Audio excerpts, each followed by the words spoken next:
Salam tout le monde, salam, j'espère que vous allez bien.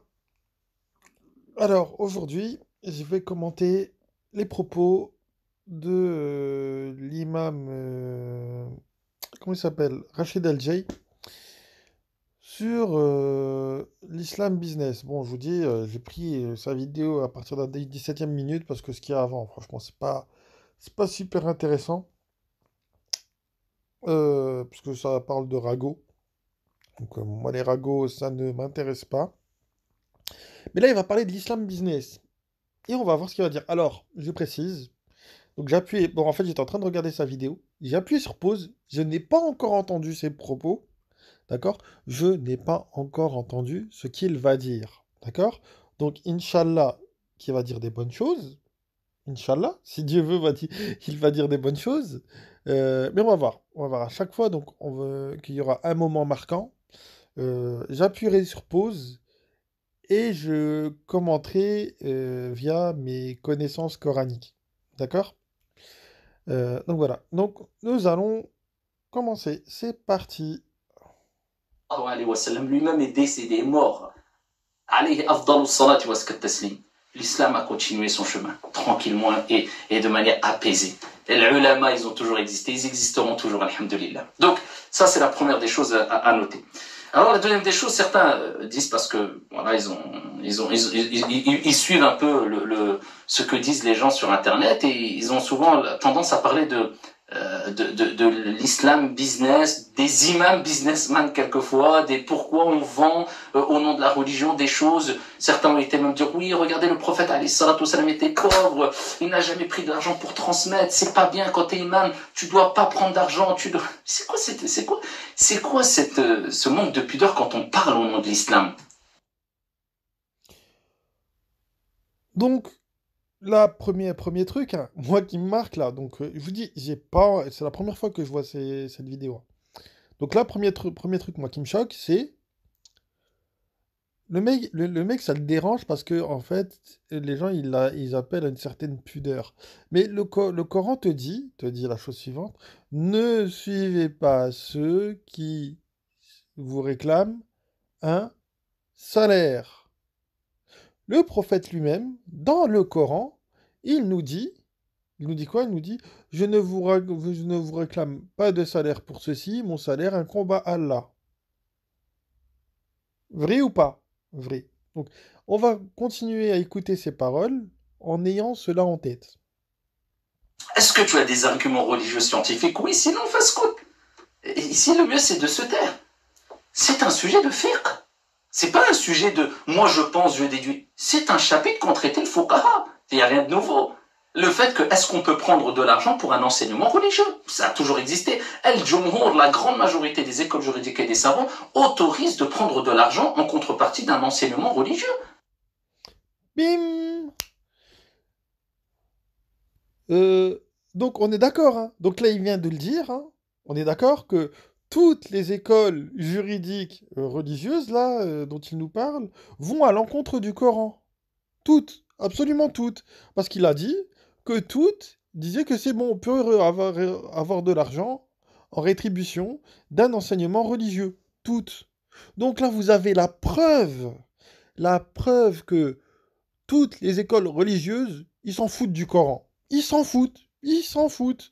Donc, Allah, dans le Coran, nous enseigne la chose suivante, qu'il ne faut pas suivre ceux qu'ils vous réclament un salaire. Les prophètes, tous les prophètes sont nos modèles, sont nos exemples. Et tu as un prophète qui te dit, je ne vous réclame pas de salaire pour ceci, mon salaire incombe à Allah. Et eux, ils vous disent que on a le droit de prendre du fric pour parler de religion. Vous avez vu comment c'est extraordinaire. Regardez, même pas quoi, là, on est à quoi, là, on est à 4 minutes 30 là. À 4 minutes 30 de vidéo, là, lui, il a parlé, ça doit faire une minute. En une minute, il a raconté déjà des bêtises plus grosses que lui. On continue. Et ils ont beaucoup d'arguments. Certains, ils sont contre, la majorité, ils sont pour. À titre d'exemple, dans le Bukhari, le prophète sallallahu alayhi wa sallam a dit que la fonction qui mérite le plus qu'on prenne de l'argent, c'est l'enseignement du Coran. Et de croire que parce qu'on est imam, on est enseignant, ou tu vas être épanoui dans ta religion, il faut absolument que tu sois pauvre pour être un bon. Alors, on va réfléchir là maintenant sur ce qu'il a dit. Donc, je vous ai cité là précédemment des versets du Coran. D'accord? Je vous ai cité précédemment des versets du Coran. Et lui, il nous cite un hadith. Donc le prophète, il disait, ouais, la meilleure fonction la plus grande fonction qui mérite un salaire pour, enfin voilà, c'est la fonction, enfin c'est d'enseigner le Coran. Mais Allah, dans le Coran, il nous montre que les prophètes, ils ne réclamaient pas de salaire. Ils te disent que leur salaire incombe à Allah, pas aux croyants, que c'est Allah qui va les récompenser, c'est Allah qui va les rétribuer. Ils n'ont pas à prendre du pognon des croyants. Le prophète, les prophètes, ils se sont pas permis ça, eux, ils se permettent. C'est fou, franchement, c'est fou. On vit dans un monde de fous. Que tu viennes en Renault 5 à la mosquée pour faire le khutbah de Jumu'ah, là, ils vont dire, ah, c'est un bon imam. Que tu as des habits déchirés, ils vont dire, lui, il est masha'Allah. Mais si tu viens bien habillé avec une belle voiture, ah non, lui, c'est bizarre, hein. Tu dois faire du business, celui-là, c'est pas bien. C'est quoi c'est comme ça qu'on jauge la piété la piété, la véracité, la crédibilité d'un imam, mais où on va? À l'époque du prophète Abdullah ibn Auf, il y avait beaucoup de compagnons qui étaient très riches. Il y avait même des compagnons qui étaient riches et qui faisaient des actes d'adoration à tel point que des autres qui n'étaient pas riches étaient jaloux. Vous connaissez le hadith où ils ont dit à Rasulallah, regarde, il y a des gens, ils sont riches, ils ont beaucoup d'argent, ils étaient jaloux d'eux, mais en bien. Et qu'est-ce qu'ils disaient? Bah, eux, ils peuvent donner des aumônes, eux, ils peuvent faire des choses que nous, on ne peut pas faire. Et là, le prophète leur a dit, voulez-vous que je vous donne une action, je vous conseille une action que si vous la faites, eh bien, personne ne fera mieux que vous, sauf celui qui aura fait autant que vous ou plus que vous. Après chaque prière, vous dites Subhanallah 33 fois, Alhamdulillah 33 fois, Allahu Akbar 33 fois, il a akhiri, etc. Donc, Mon Dieu, mon Dieu, mon Dieu, mon Dieu, mon Dieu, mon Dieu, mon Dieu. Pourquoi je suis en train de regarder cette vidéo? Pourquoi je me fais du mal comme ça? Voilà, dites-moi pourquoi je me fais du mal comme ça. Pourquoi je me fais du mal comme ça? Pourquoi? Pourquoi? Enfin, je sais pas, mais il réfléchit pas sur le fait que son hadith, il est totalement stupide. Enfin, je sais pas. Pourquoi ne réfléchissent-ils donc pas? Pourquoi? Donc, le mec, enfin, je sais pas, de un, dans la vidéo, il nous dit que le prophète, il touchait un salaire, alors que dans le Coran, on te dit le contraire. Et maintenant, il te dit que sous prétexte qu'il y avait des compagnons riches, qui pouvaient faire des actes d'adoration de ouf parce que les mecs s'étaient pété de thunes, hein. En gros, voilà, ils pouvaient faire des trucs de ouf. Donc, tant mieux parce qu'ils sont riches. Donc, l'islam est devenu une religion de riches d'après Rachid Al-Jaï et les hadiths. Le prophète, il a dit aux pauvres, regardez je vais vous donner des formules magiques. Venez, je vais vous enseigner des trucs magiques pour que vous soyez aussi bien que les riches. Qu'est-ce que c'est que ça? Mais qu'est-ce que c'est que ça? Qu'est-ce que c'est que ça? Expliquez-moi. S'il vous plaît, par pitié, voilà, expliquez-moi. Je comprends pas. Je comprends pas. Donc les riches, eux, ils peuvent faire de vrais actes d'adoration, d'accord? Ils peuvent aider les pauvres, etc. et tout. Mais les pauvres, eux, ils peuvent juste faire. Enfin, ils doivent dire 33 fois je sais pas quoi, 33 fois je sais pas quoi, 33 fois je sais pas quoi, 33 fois je sais pas quoi. Alors que, en vérité, le meilleur acte d'adoration dans le Coran, enfin, je sais pas, moi je pense que c'est ce que le prophète il aurait dit à ce moment-là. Ça n'est que ma pensée, hein. Je vous dis pas qu'il l'a dit, etc. Ça n'est que ma pensée. Moi je pense que dans une situation comme ça, le prophète il aurait dit le meilleur acte d'adoration de toute façon, c'est le fait de ne pas associer à Allah quoi que ce soit et qui que ce soit. Il est là le plus bel acte d'adoration, c'est de ne pas associer à Dieu quoi que ce soit et de faire le bien. Je pense qu'il aurait eu ces paroles-là, le prophète, parce qu'à mon avis, il n'était pas débile. Non, je pense pas qu'il aurait dit, bah, vous récitez 33 fois ci, 33 fois ça et tout. Comme à l'école, vous savez, quand on vous donne une punition, tu copies 100 fois ci, 100 fois ça, 100 fois ça. Enfin, c'est un truc de dingue. le fait d'avoir de l'argent en contrepartie d'un enseignement, d'être riche en tant qu'imam, il n'y a rien de mal. D'où ça sort ça? Il faut être pauvre pour être bon. Ah, lui, il est masha'Allah. T'as vu la voiture qu'il a? Ah, lui, tu veux quoi, payer l'imam avec des poules et des œufs? Bah, comme moi, je veux que Rachid Al-Jaï, il nous montre où dans le Coran, on te dit que tu dois toucher un salaire en tant qu'imam. Monsieur Al-Jaï, salam alaikum, si vous entendez cette vidéo, Dites-nous où dans le Coran on vous autorise, vous, monsieur LJ, à toucher un salaire pour enseigner la religion. Où? Parce que j'ai sorti les versets, moi, avant. J'ai sorti les versets. Hmm. Et je les ai sortis aussi dans les versets, enfin, dans la vidéo, sur votre collègue, comment il s'appelle déjà lui? Ismaël Mounir, qui réclame 490 euros pour apprendre à faire la prière. Hmm. Ouais, ouais, ouais, ouais, ouais. Ouais. Et c'est pas un mal d'être riche, je suis d'accord, c'est pas un mal d'être riche. Si c'est le fruit de ton travail, t'as ouvert une société, t'as gagné de l'argent, t'as travaillé dur, t'as eu une idée que personne n'a eue, tu l'as rentabilisé, tout ça, y a pas de problème, vous avez le droit de gagner du fric, ça, y a pas de problème. Mais pas en matière de religion. Vous n'avez pas le droit de toucher un salaire en matière de dîn. Vous n'en avez pas le droit, c'est coranique. Je ne trouve, enfin, je sais pas, il y a plein de versets, enfin, je crois il y a au moins une dizaine de versets qui vous en parlent de ça. Qui vous dit que la récompense incombe à Allah, que le salaire incombe à Allah, les prophètes qui n'ont jamais réclamé un salaire pour ce qu'ils enseignaient, etc. Mais vous, vous vous permettez de toucher un salaire. Vous êtes au-dessus des prophètes. Vous êtes au-dessus d'eux. C'est incroyable. Et au-delà de ça, vous savez que la plupart des imams en France, je parle par expérience, j'ai été imam, ratib, je faisais les 5 prières, je ne les fais plus maintenant, mais je faisais les 5 prières dans une mosquée, je faisais toutes les khotab Jumu'ah, j'étais vraiment imam fixe pendant des années. Moi, à titre personnel, je n'ai jamais voulu prendre par éthique. Alors, j'étais président, j'étais imam, par éthique, je ne voulais pas. C'était personnel. Ça ne veut pas dire que je n'avais pas le droit. Même prendre un SMIC, même 1000 euros, je ne voulais pas. Je n'ai jamais voulu. Et d'ailleurs, la plupart des mosquées, ils galèrent pour payer l'imam, ne serait-ce qu'avec un SMIC. Les imams touchent 1200, 1500 en plus, en général. Donc, vous ne croyez pas que les imams sont millionnaires, et même si je pense qu'ils méritent le plus d'avoir un bon salaire. Ce sont les gens dans les religieux qui méritent le plus d'avoir un bon salaire, parce que tout ce qu'ils mangent, les imams, c'est qu'il y a un attentat. Ah oui, bah tiens, il venait de telle ville, l'imam l'a croisé un jour dans un couloir, donc peut-être qu'il l'a influencé. Ils en mangent plein les dents.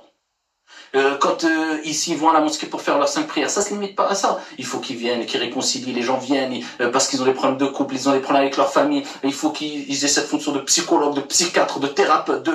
C'est qu'ils font énorme les imams en France. Et aujourd'hui, on les valorise pas assez. Alors lui, il dit que les imams, donc parce que il y a des attentats, ils en prennent plein la gueule, et parce qu'ils aident les gens, etc., ça, ils méritent un salaire. Wesh, le prophète, il a fait 100 fois plus que ça.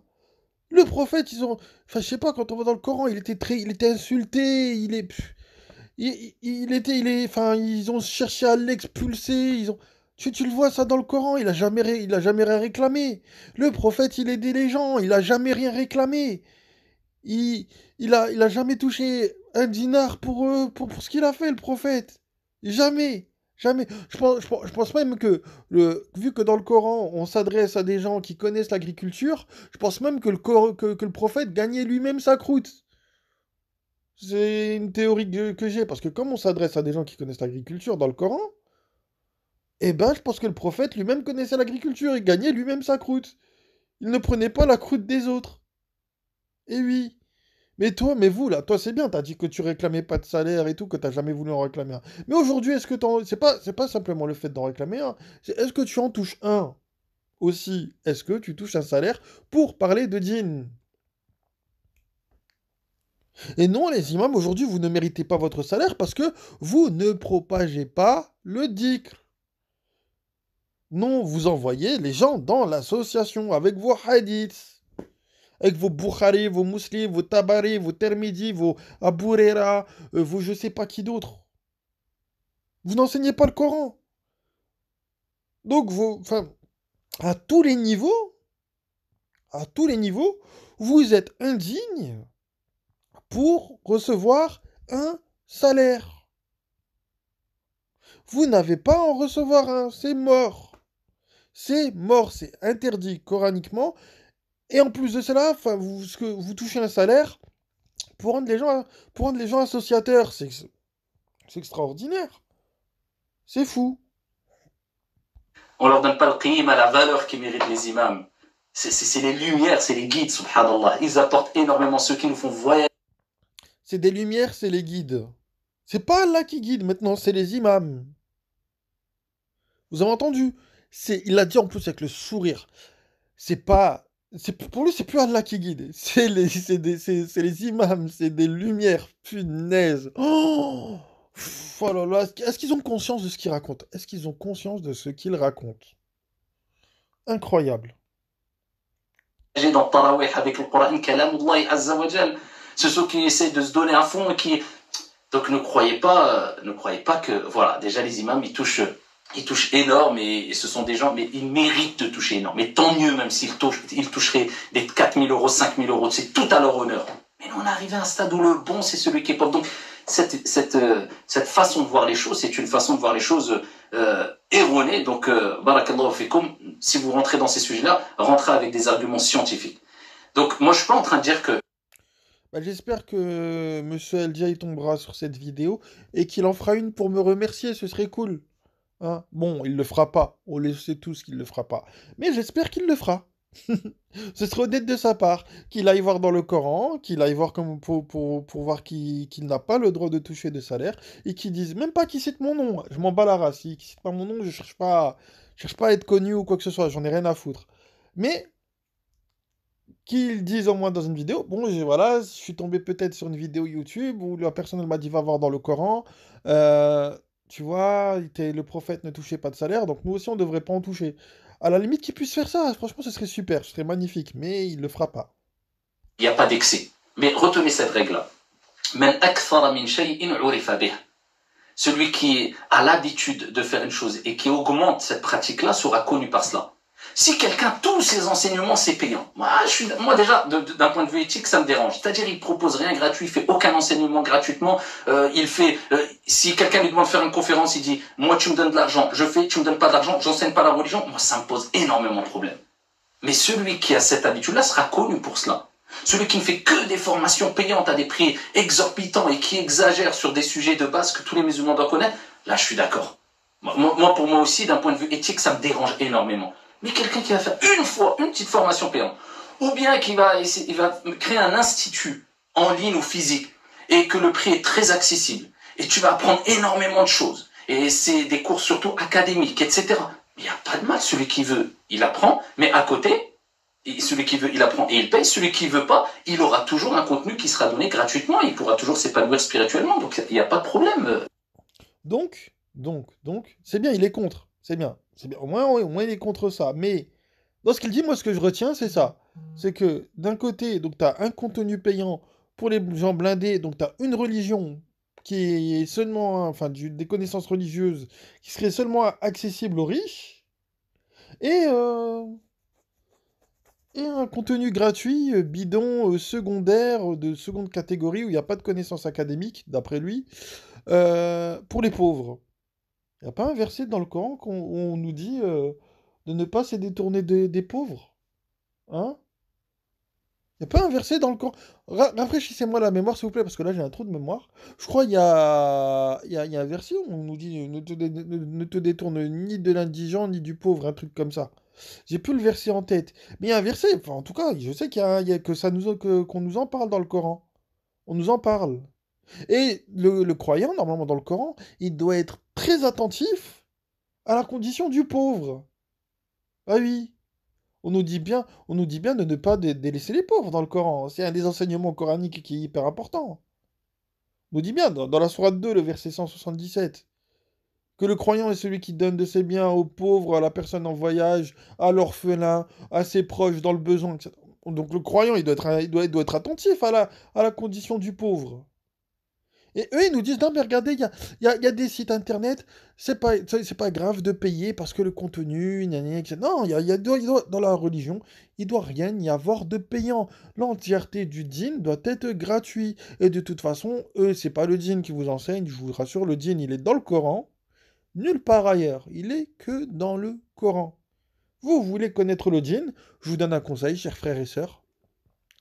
Moi, je vous envoie, vous me contactez par mail. Moi, je vous envoie des Corans en PDF, enfin, le Coran droit chemin qui est le mieux traduit, même s'il y a beaucoup d'erreurs dedans, je vous l'envoie en PDF. Il n'y a pas de problème. Y a pas de problème, je vous l'envoie gratos. Et dedans, vous allez trouver des choses. Ou encore mieux, vous avez le site Coran Seul. Le site Coran Seul, 100% gratuit, où vous pouvez réellement faire des recherches, d'occurrences, etc. C'est 100% gratuit. Où vous pourrez progresser tout seul, sans l'aide d'imam, sans avoir à donner un associé à Dieu. Sans avoir à donner un associé à Dieu, vous pourrez progresser seul. Allez-y, le site coranseul.com, allez-y. Allez-y, c'est le site du frère Boalem, allez-y. Voilà. Mais eux là, c'est incroyable. Enfin, tout ce que j'entends, c'est incroyable. C'est fou. Franchement, c'est dingue. Je sais même pas comment réagir au final. Parce que, franchement, là, j'en ai une boule au ventre. Honnêtement, j'en ai une boule au ventre. Donc, il y a un contenu payant, machallah, qui est bien et tout pour les gens qui ont les moyens de payer. Mais un contenu gratos pour les gens qui n'ont pas le droit de payer. C'est un truc de fou. Mais ils sont devenus fous. Le diable, il fait bien son boulot, hein. Waouh!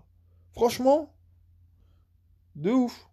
de ce côté-là. Donc, il ne faut juste pas mélanger les choses entre ceux qui exagèrent et ceux qui restent raisonnables. D'autres disent oui, mais on a l'impression que les imams sont vendus aujourd'hui, c'est des imams de France, on les appelle les imams de France. Mais imams de France, bien sûr, on est des imams de France. On est quoi? On est des imams du Congo, on est des imams de Colombie, on est des imams de France. Ça pose problème. On a un complexe, c'est-à-dire on est français et respectueux et on veut qu'on soit respecté aussi, sans complexe, sans bafouer nos principes. Bien sûr. Et après, imam vendu, mais vendu de quoi? Ouais, qu'on gagne quoi? C'est en étant imam et en enseignant la religion, en enseignant la religion, en s'exposant en toute transparence, vous croyez qu'on gagne quoi? On est payé par qui? Alors tu gagnes en notoriété déjà premièrement parce que on regarde le nombre d'abonnés que tu as sur ta chaîne, sur ta page Facebook, etc. T'as une notoriété de ouf, hein, parce que tu dis aux gens ce qui leur plaise.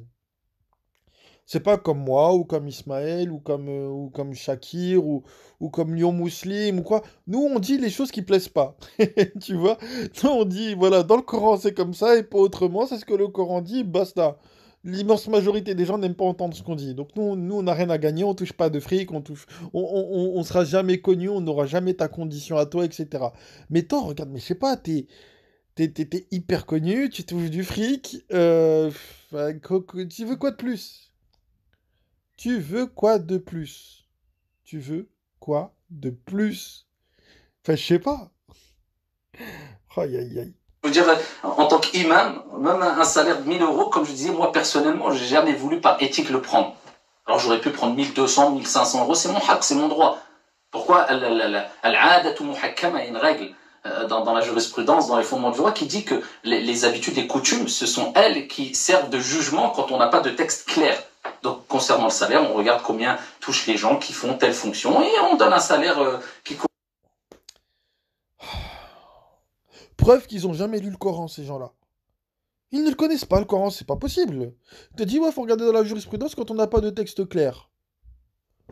Dans le Coran, t'as au moins 5 versets sur le salaire, sur la récompense. T'en as au moins 5. Au moins, si c'est pas 10 ou 15. Donc, t'as des textes clairs. Donc, pourquoi tu vas voir autre chose? Parce que t'as la volonté. Parce que, sûrement, ce qu'il y a dans le Coran, comme ça vous dérange, bah, vous avez créé une autre source à côté qui vous plaît. Voilà, d'ailleurs, le Coran vous parle très bien, hein. Vous dites enfin, vous pose même la question, où avez-vous un autre livre que ceci, le Coran, dans lequel vous trouvez ce qui vous plaît? Bah oui, ça s'appelle la jurisprudence, les hadiths. Voilà. Alors que dans le Coran, on vous dit que vous n'avez pas à toucher de salaire pour le djinn. correspondent à ta fonction. Mais allez, certains disent oui, mais alors ils vont même regarder les comportements déplacés. Certains vont jusqu'à dire ouais, mais comment tu vis alors? C'est quoi ces comportements impolis? Moi, ceux qui posent ce genre de questions, même pas que à un religieux. C'est quelqu'un qui fait un commerce. Ouais, mais combien tu gagnes? Combien tu vends tes voitures? C'est quoi ton chiffre d'affaires? Mais la réponse à ce genre de personnes-là, c'est quoi? C'est trop le souk à la sec. Mêle-toi de tes affaires. Mais c'est quoi cette pudeur, cette retenue? Par contre, là, je suis vraiment d'accord avec lui. Là, sur ça, je suis d'accord avec lui. On n'a pas à l'attaquer sur sa vie privée. Il fait ce qu'il veut de sa vie privée. S'il a envie d'être vendeur de voitures, comme il a pris l'exemple, il a le droit. Il a le droit de toucher un salaire sur ça. Il a le droit, c'est son travail, c'est sa profession, il a le droit. S'il a ouvert un commerce, il a le droit. Ça, c'est pas interdit, clairement. Voilà. Ça, on n'a pas le droit d'attaquer lui ou un autre imam sur sa vie privée, etc. Ça, on n'a pas le droit. Mais sur le fait qu'il touche un salaire pour professer ce que lui appelle la religion, ça, on a le droit d'attaquer. Et encore, je vais vous dire un truc. Je suis même pas sûr qu'on a le droit en vérité de le dénoncer. Pourquoi? Parce qu'en fait, ce qu'il prophète, c'est pas la religion d'Allah. Le prophète Mohammed, lui, n'a pas touché d'argent parce que ce qu'il enseignait, c'était la religion d'Allah. Savoir être voué à lui seul et faire des bonnes œuvres. D'accord? Ça, c'est la religion d'Allah. D'accord? Donc, il n'a pas touché de salaire parce qu'il enseignait la religion d'Allah. Mais comme eux, ils ne touchent pas, enfin, ils touchent un salaire, mais qu'ils n'enseignent pas la religion d'Allah. C'est la religion de Bukhari, Muslim et des chouyours qu'ils enseignent. C'est pas la religion d'Allah. Donc, dans la religion des chouyours, des savants, t'as le droit de toucher un salaire, parce que c'est pas la religion d'Allah. Mais dans la religion d'Allah, t'as pas le droit. Donc en fait, je me pose la question, est-ce que finalement il n'est pas dans son droit? Hmm. Euh, Répondez à cette petite question. On continue de l'écouter. Combien je gagne? Tu veux savoir ce qu'il y a dans mon frigo? Tu veux savoir? Certains savants disaient quand même que c'était un manque de politesse de demander l'âge à une personne. Pourquoi? Parce qu'il y a des personnes qui sont gênées de dire leur âge. Juste ça, pour vous dire. Certains... Alors là, on parle même pas de l'âge, on parle de quoi? On parle de combien tu gagnes, mais c'est pas tes affaires. Ala kulli hal. Ici, certains disent vendu. Vendu de quoi? On fait cela pour être exposé, pour faire la une des journaux, pour être diabolisé, pour recevoir des centaines de menaces de mort, pour recevoir des balles ici dans le corps, et voilà. Et après, on est toujours là, et on nous dit on est vendu, mais certains, ils auraient reçu le tiers de ce qu'on a vécu, et encore certains, ils voient que le bout de l'iceberg, ils voient pas les coulisses de ce qu'on a vécu. On n'a pas 20 ans, on a 40 ans. Wallah, je sais même pas s'ils seraient encore sur, je dis pas dans leur ville ou dans leur pays, sur la planète Terre. Ils auraient essayé peut-être d'aller se mettre en sécurité eux et leur famille. Vendu de quoi? Alhamdoulilah, on fait des erreurs, on n'est pas parfait.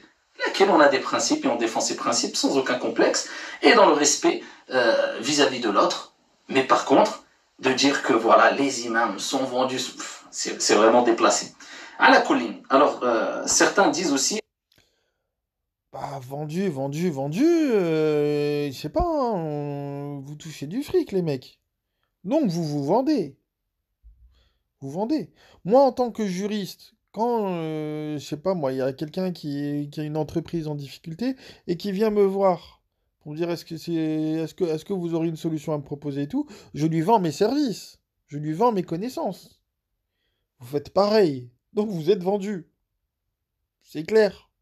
C'est clair. Euh, euh, Oui, ils disent pourquoi les imams ne parlent pas de tout. J'ai entendu ça dernièrement. Oui, il y a eu l'histoire des policiers avec George Floyd, etc. C'était une nouvelle. Bon, le reste, il va pas être très intéressant parce que parler de George Floyd, etc., on s'en fout. Voilà, on n'est pas une chaîne d'actualité, on est une chaîne de dîne. Donc voilà. Donc, euh, voilà, les mecs, ils sont là à défendre leur beefsteak. Donc, mais il y a une question quand même. C'est vrai que je me suis posé cette question là en fin de vidéo.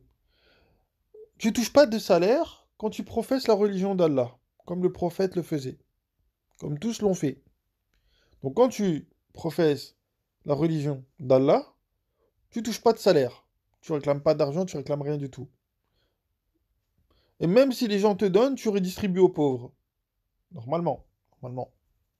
En tout cas, c'est ma vision des choses.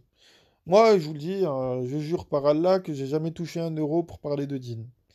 Même 1 centime, je l'ai jamais touché. Et même quand les gens, les abonnés, certains abonnés de mon ancienne chaîne venaient me voir pour que je les aide dans leurs problèmes, par Allah, j'ai jamais demandé 1 centime. Donc, quand tu es dans le dîn d'Allah, dans la religion d'Allah, tu ne touches pas 1 euro. Il n'y a pas d'argent. Walou, tout est gratuit. Mais quand tu es dans la religion des savants, là, dans la religion de Bukhari, Muslim et des savants, là, tu touches du fric. Donc, quand tu es dans la religion d'Allah, tu es dans le droit chemin et t'as pas d'argent. Et quand tu es dans la religion du shaitan, j'ai envie de te dire, eh ben, tu touches du fric. Et oui, et oui, et oui, c'est comme ça. En tout cas, comment te dire, c'est l'impression que j'ai. Voilà. Donc, il vous l'a dit. Donc, dans le Coran, bon, ils n'ont pas été voir apparemment, parce que le Coran ne les intéresse pas. Ils ont été voir dans la jurisprudence. Ils ont vu que oui, c'est bon, de manière coutumière, on peut toucher du fric. Donc, ils se sont attribués un salaire. Voilà. Alors que le Coran te dit que le salaire, un combat à Allah. Voilà, c'est aussi simple que ça. Voilà. Je vous exposerai, si vous voulez, tous ces versets-là dans une vidéo, il n'y a pas de problème. Voilà, voilà. Donc sur ce, moi je vous passe le salam, je vous souhaite un excellent dimanche, hein. J'espère ne pas avoir été trop désagréable dans, dans cette vidéo, parce que j'avoue que les trucs qu'il dit, c'est incroyable. Voilà. Donc sur ce, je vous passe le salam et je vous dis bah, à plus tard du coup. Salam.